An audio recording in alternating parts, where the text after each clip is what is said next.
بسم اللہ الرحمن الرحیم الحمدللہ رب العالمین والصلاۃ والسلام علی سید الانبیاء والمرسلین وعلی آلہ الطیبین الطاہرین۔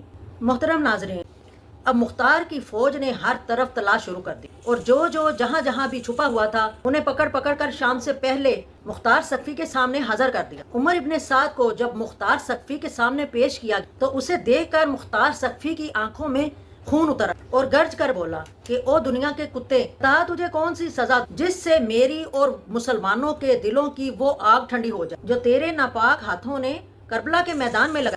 عمر ابن سعد نے ہاتھ جوڑ کر التجا کی کہ میں بے قصور ہوں، میں یزید اور ابن زیاد کے حکم کے آگے مجبور تھا اور مجھ پر رحم کرو۔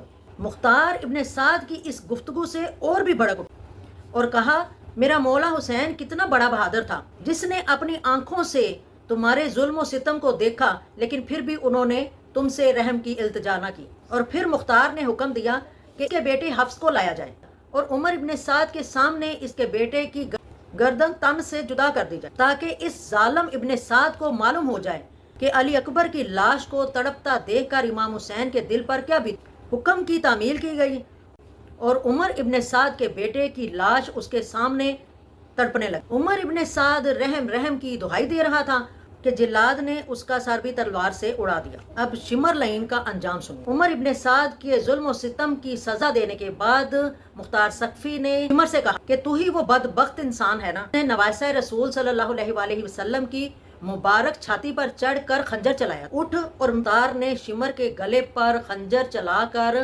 خود اسے ہاتھوں سے مارا۔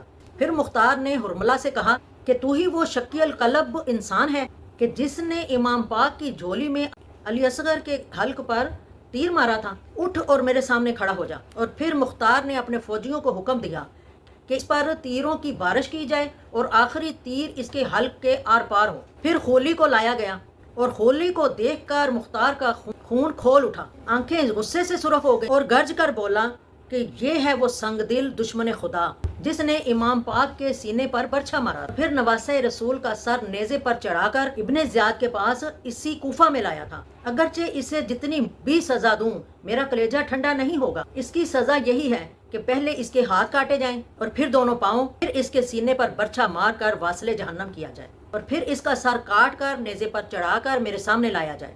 ابن زیاد یہ خونی کھیل کھیل کر اور چمنستان زہرا کو لوٹ کر اور اس کے مہکتے ہوئے پھولوں کو توڑ کر اور پھر یزید سے اس ظلم و ستم کے انعام میں موصل کی حکومت لے کر ہر طرح سے بے خوف و خطر ہو کر بیٹھ گیا تھا، مگر اسے یہ معلوم نہ تھا کہ خدا کی لاٹھی بے آواز اور اس کا قہر خاموش ہوتا